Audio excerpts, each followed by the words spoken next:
Hi, thanks for watching if you've come across this video.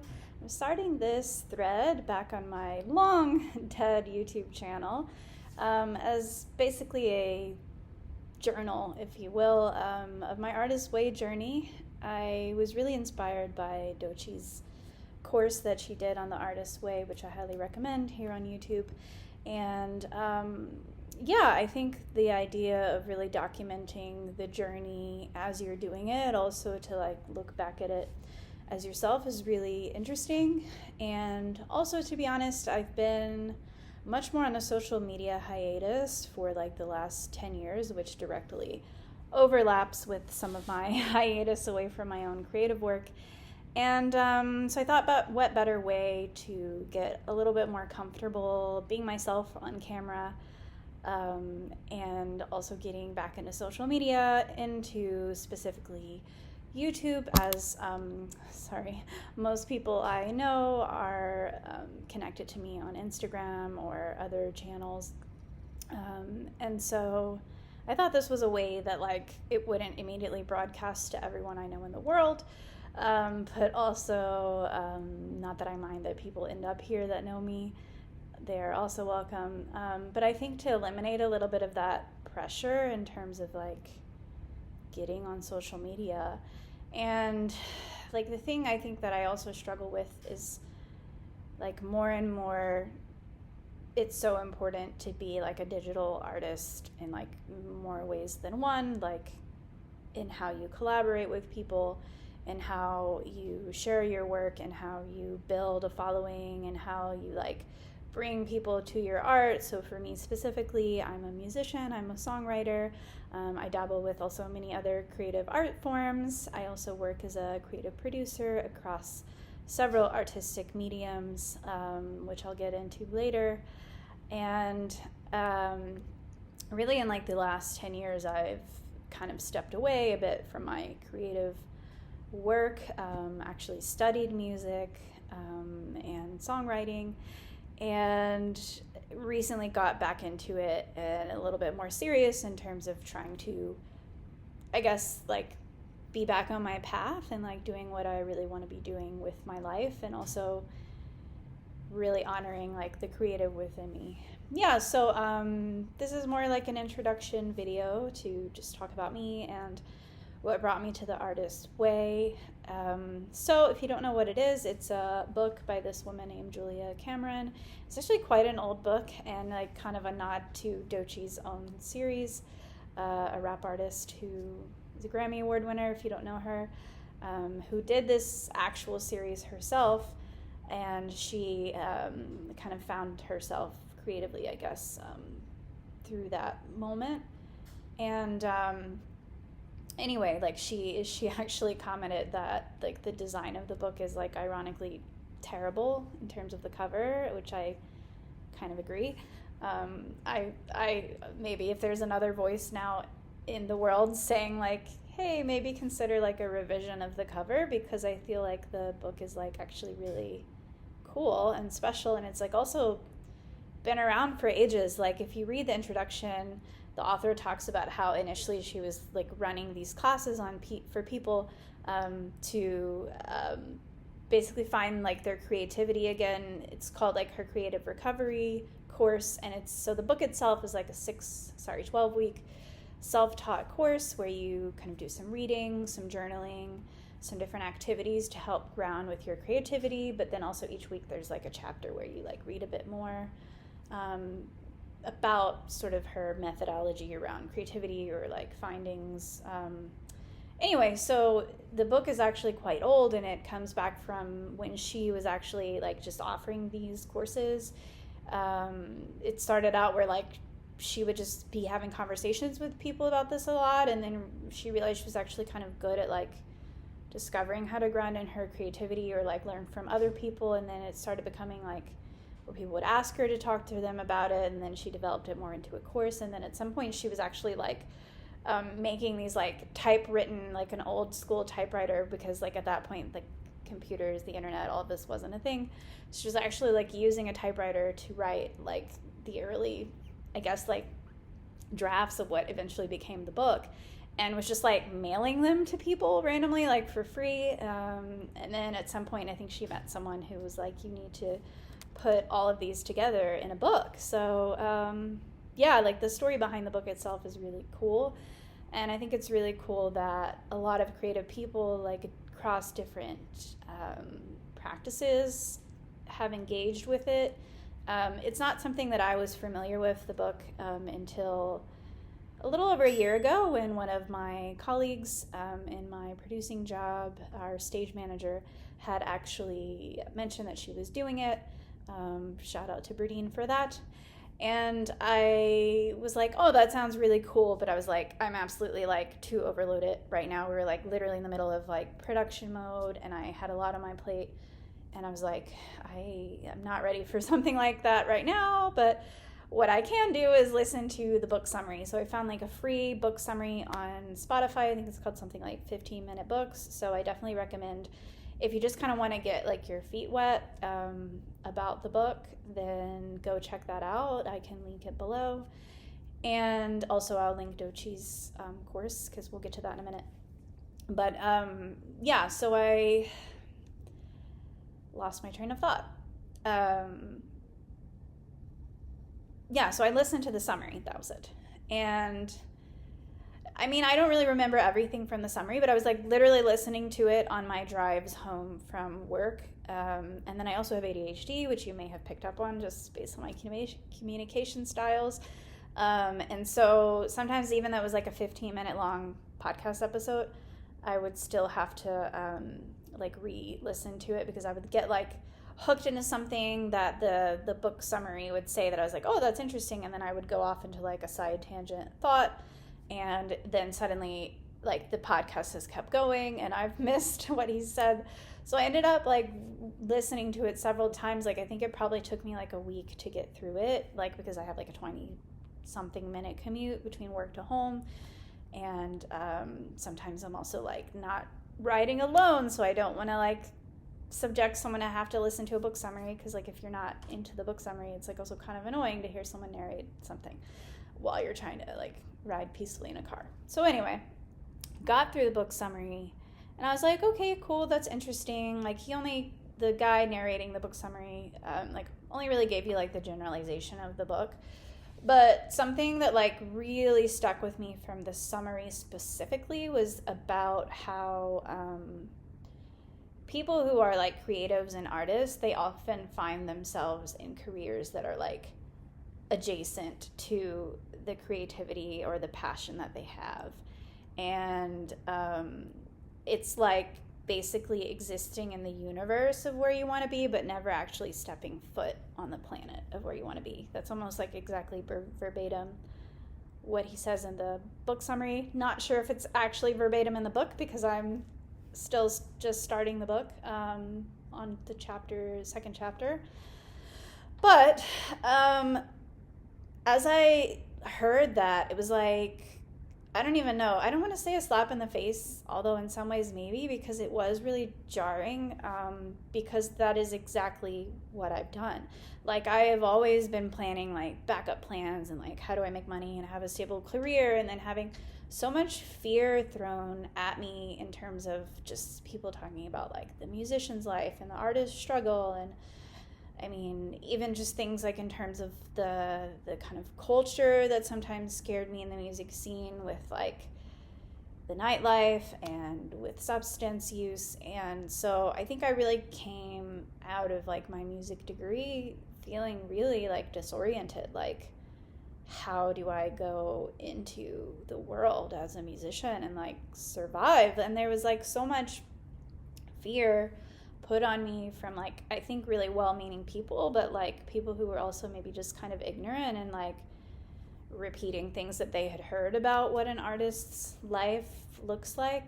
Anyway, so fast, like rewinding back, like as I'm in the car listening to this book summary, I'm like, yeah, like that's exactly what I have done. Like, I have ended up in a career that's like directly adjacent to what I want to be doing, which is being the artist. But now I'm basically managing other artists' work, producing other artists' work.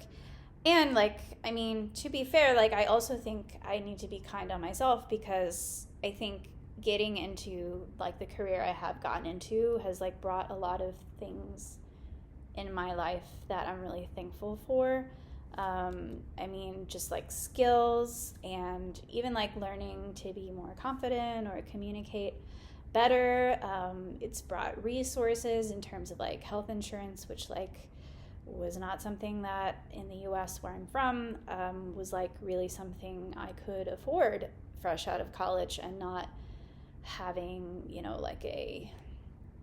uh, like a corporate job or like a job with a big organization. So, I mean, also like when I made the decision to like move abroad, so that's something about me too that you don't know. I do live abroad in the UAE, but I'm originally from the US. And I had kind of tapped out in terms of like all these job opportunities that I was applying for, or like probably hundreds of jobs I applied for.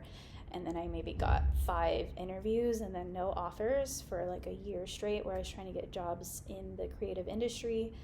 And meanwhile, like kind of just having gigs half-heartedly here and there as a musician, but also like didn't really understand yet how the actual business of the songwriting world works, or the music world, like kind of ish, but not like the practicals of like where to start from here. And I had like been attending different conferences and things. For example, so I did my bachelor's degree in New Orleans, and as part of Jazz Fest in New Orleans every year, they used to have, I think they stopped doing it, which like they should really bring it back, but they used to have this conference called Sync Up Conference, where it was for free, and you could go as like an artist, a part of the community, and then there would be people there like that were being like flown in for Jazz Fest from all different capacities, whether artists or behind the scenes or other capacities in like the music sector,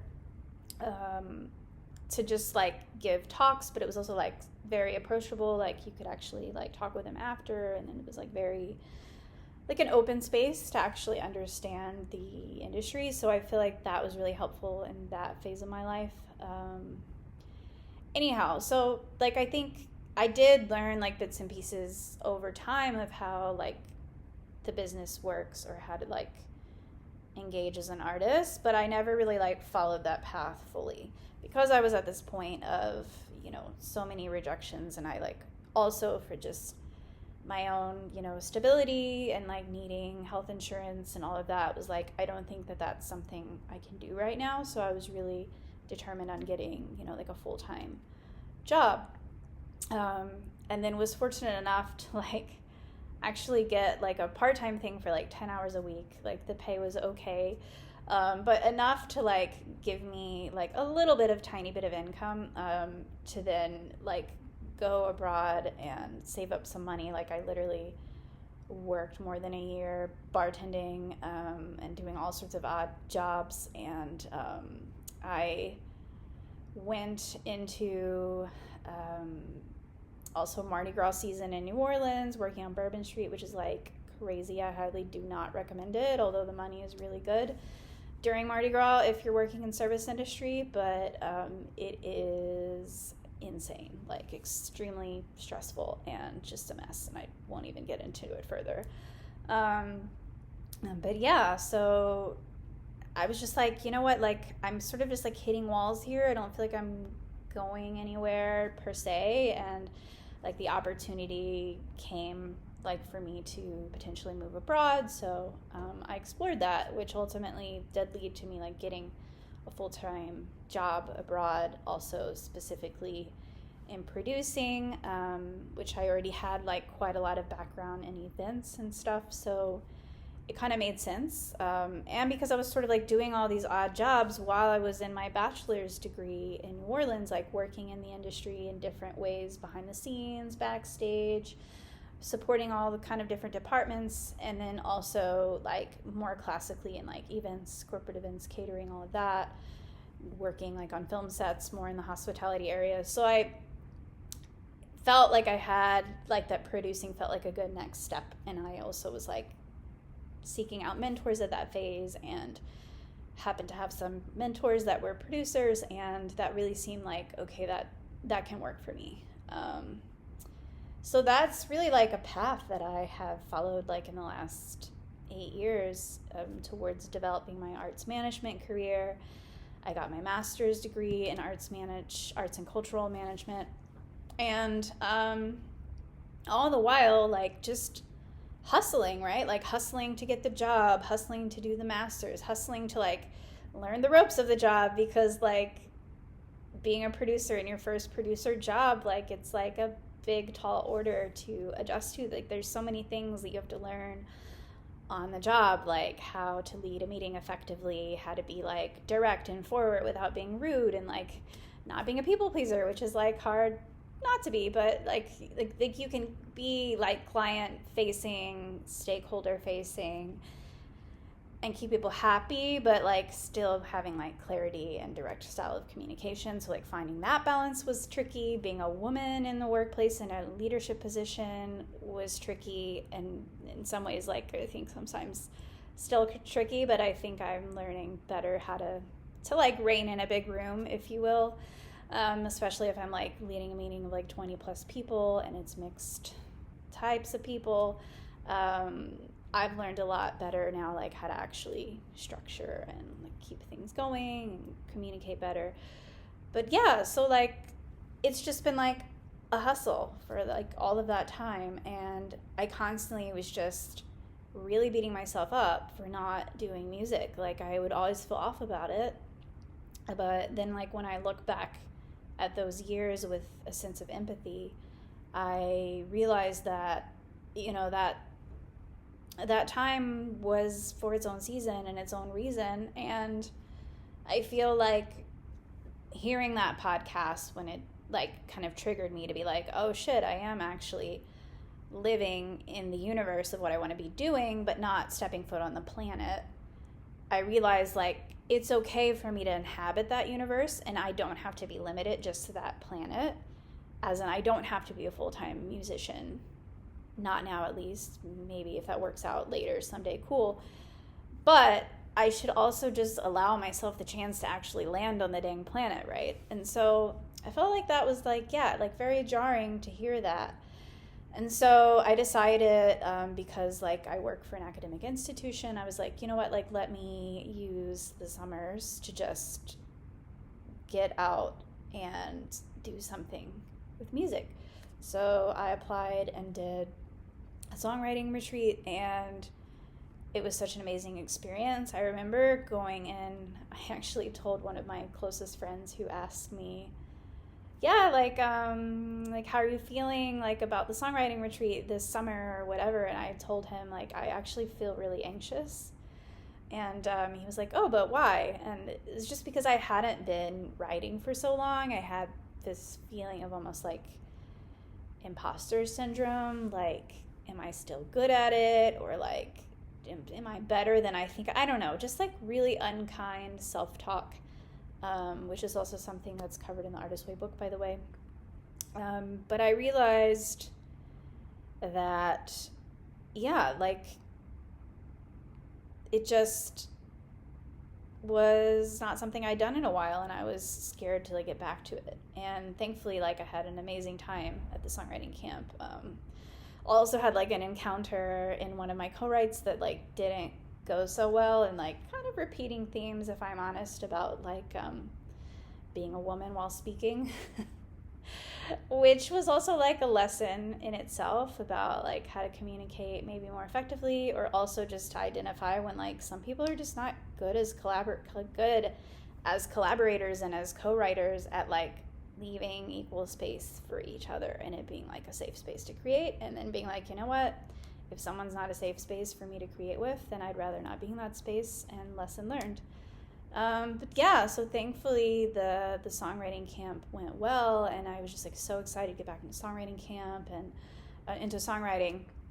And then I came back home to the UAE, and there was like for the first time ever this professional songwriting camp that was like partnered with a sync agency, Soundstripe, and I was like, this is crazy. Like I've been saying that I want to get into writing music for film and TV because like I've feel like the way I write makes sense for that. I mean, I think I can write really in anything, but I tend to be more like visual in how I write, so I thought that could make sense for film. And also I've heard at least that like sync rights and like placements are like a really good sort of passive income for songwriters, and also to build your catalog.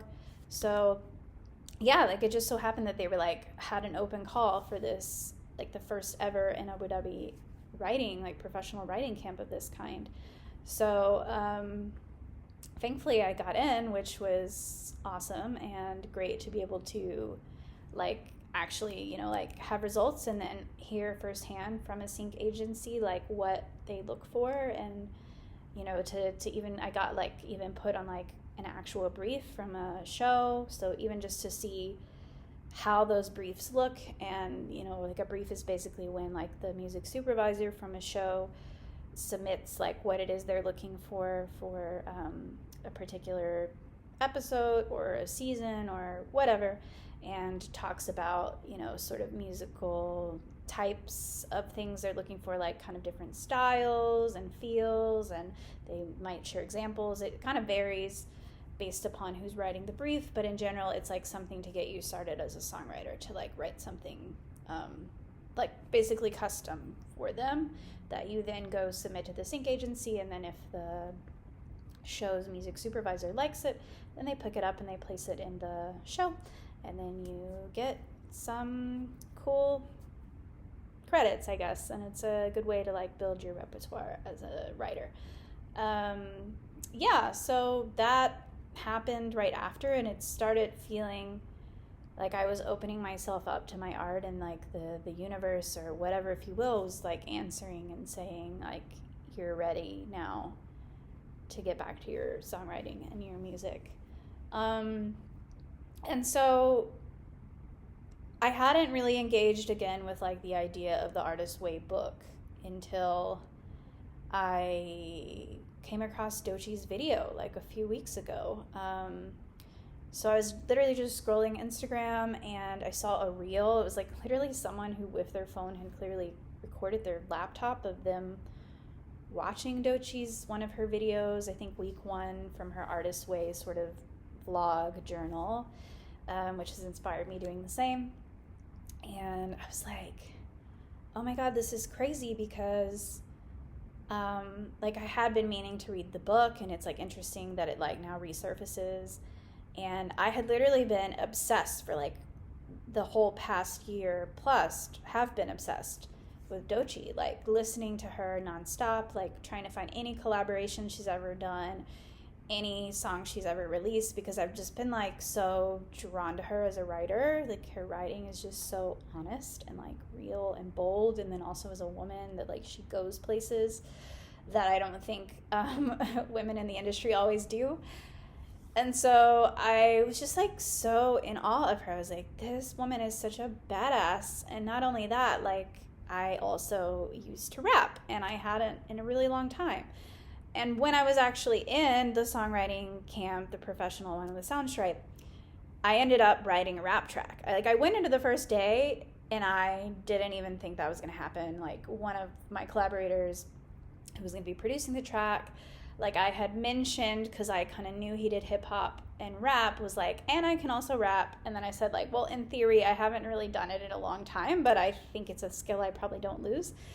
And so he was like, oh, interesting. And then we actually ended up writing a rap song with like, anyway, so I had been rapping in that session, just met people, was feeling confident, was rapping, seeing that part of myself come out again.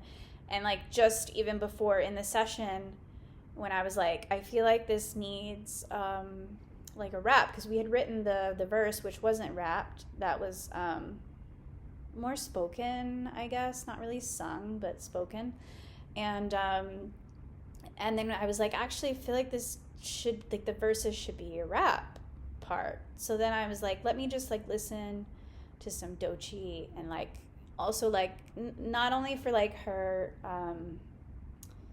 writing, but I also really appreciate like her phrasing, or like how she breaks up words, or like how she uses her voice to be like like it's very like expressive emotionally. I mean, like, it reminds me in some ways of Eminem and how he is like also very expressive emotionally when he raps.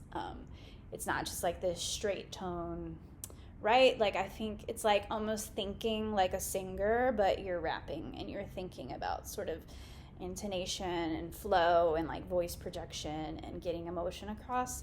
And so I was like, yeah, let me just sort of listen to her, because I really like her flow. I really like how she really phrases things, and like it's just really cool, like her style. So I actually was even like listening to her in that session just as a reference to try to feel out like, how do I want to play with different words, or how do I want to like become this character, if you will, of the song.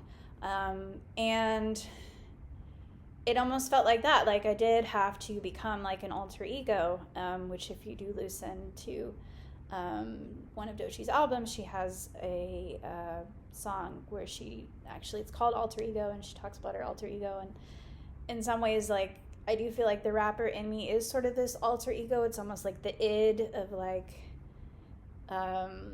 maybe like what I'm actually thinking, but what I don't necessarily project out into the world. Although I'm working on that, which is also part of my Artist Way journey. And yeah, so I came across this random Instagram reel of a video of Doechie's YouTube talking about the Artist Way. I had literally just been like obsessed with her for more than a year, and I was also like thinking, like, in hearing her music, I was like she is like such a good writer, and I feel like she's so authentic and she's so bold, and like she also talks in her music about like not giving a fuck anymore and just like getting herself out there and just doing it, you know, like just doing what she wants to be doing and being shameless and not listening to the critics anymore. And I feel like that, you know, it's like going back to that, like why many of us end up in the universe and not on the planet of our creative art is because there's just so much opinions and negativity and like feedback that we didn't ask for. Maybe sometimes we do ask for it, but like we lean on it too much instead of trusting our own gut, or just like being authentic to ourselves, or doing what we want to do, you know. And the fucked up thing is like it's your actual life and only you get to live it. So anyway, so I was already feeling so much of that through her music, and already had been like drawn to the Artist Way through a friend, and so it kind of came on my path. And then like seeing that video, it just felt like, okay, like this is the moment, like I need to do the book. And also I thought it was so cool that she actually does a journal for each week. So I've been actually following her week by week. And yeah, so I've only watched her intro video, which this is going to be my intro video. And yeah, so like she does every week a different video, and I'm like following it as I do my own week by week. And I'm going to start a new video because this one is already almost 30 minutes long. And also I want to get into some other topics, like things about how just already in the first like 2 weeks of the book, I have started to see a lot of overlaps between my journey and understanding my ADHD diagnosis and how to thrive better with ADHD instead of feel lesser than, to actually like work with my brain and how it works. There's some overlap in the Artist Way that I see with that, and so I'm going to make another video about that because I think it's just its own topic. And also I see some overlap specifically in like trauma treatment.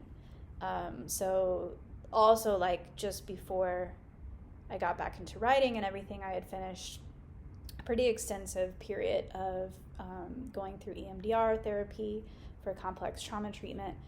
And in some ways, I also think that it like took me doing that to get back, to be ready to write again, because writing has also been very therapeutic for me. And I think there was also just subjects that I had started songs about, but just literally couldn't finish them because they were too difficult to dwell on. And I think if I hadn't gone through the EMDR and like the trauma treatment with a specialist, like I wouldn't have been able to get there. So yeah, honestly, it's all just felt like everything is aligning in terms of like time and life phase and whatever. And the Artist Way just felt like one of those things that gravitated to me naturally. So that's why I did it. And it's funny because also like in the book she talks also about, it gets kind of like spiritually, so like, but she also prefaces like if you're not religious then you can like substitute when I say God with other things.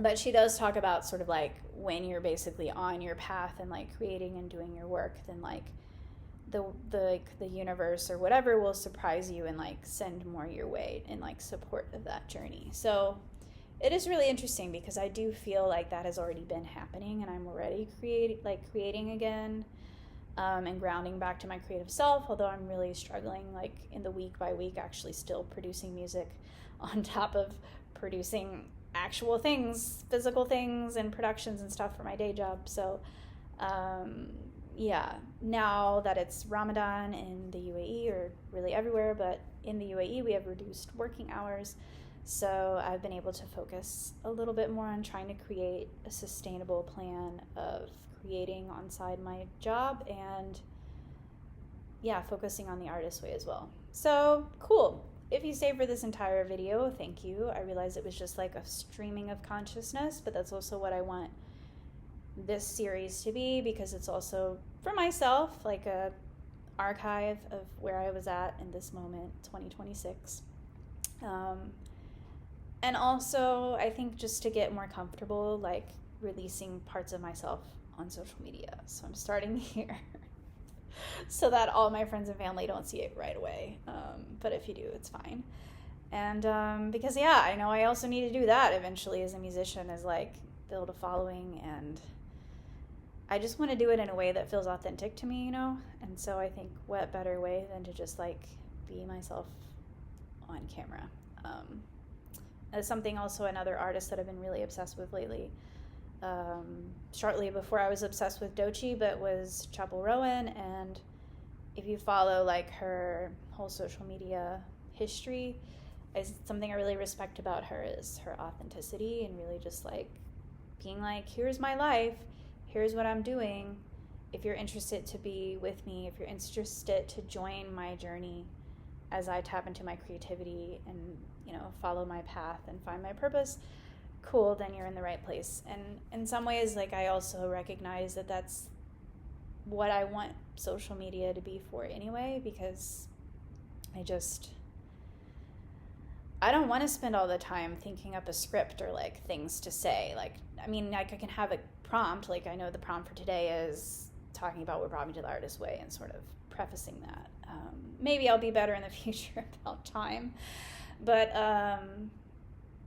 yeah, like I do want to have it feel a bit more organic as I start releasing more stuff into the world publicly, to like where I'm actually at in life and being just like a window or like a preview into that. And so eventually, you know, maybe more previews into like my writing process or when I'm collaborating with people or like the behind the scenes or the studio sessions. So yeah, I'm manifesting it now that I'm putting this out there, so that I've already gotten over the first hurdle, which is like having so much anxiety to even post anything.